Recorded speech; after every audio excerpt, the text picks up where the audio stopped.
మీరు చేసే ప్రసంగాలన్నిటిలో కూడా లేఖనాన్ని ఎత్తిపట్టి సత్యాన్ని ఎత్తిపట్టడం మీ యొక్క ప్రసంగాలలో ముఖ్యంగా జరిగేటువంటి అంశం. అయితే స్వస్థత కూడికలకు మీరు సహకరించడం అనేది కొంతమందిని ఆశ్చర్యం కల్పించేటువంటి విషయం. అదేంటండి, ఎందుకంటే ఓఫిర్ గారు ఎంతసేపు సత్యము సత్యము అంటుంటారు. ఇది నాకు దేవుడిచ్చిన వరాన్ని నేను వాడుకుంటున్నాను. బుద్ధివాక్యము, జ్ఞానవాక్యము, విశ్వాసము, ఎన్నో వరాలు ఉన్నాయి కదా.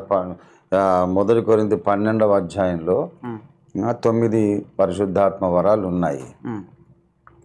అందులో కొంతమందికి స్వస్థపరిచే కృపావరం, అద్భుత కార్యములు చేసే శక్తి, అది కూడా ఉంది. అవన్నీ పరిశుద్ధాత్మ ఒకడే తన ఇష్టానుసారంగా తన చిత్తమును బట్టి ఎవరెవరికి ఏ వరం ఇవ్వాలో పంచిపెడుతున్నాడు.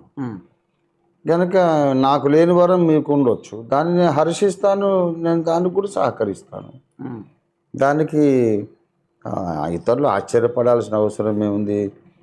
అందరికీ ఒకే వరం ఉండదు కదా. శరీరం అంతా ఒకే అవయవం కాదు, అనేక అవయవాలు ఉన్నాయి కదా. కన్ను పని చెవి చేయదు, చెవి పని ముక్కు చేయదు, ముక్కు పని నాలుక చేయదు.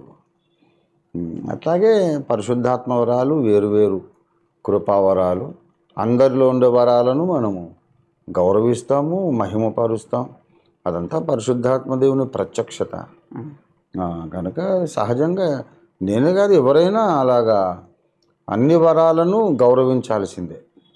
Okay okay okay sir. Okay, thank you so much sir.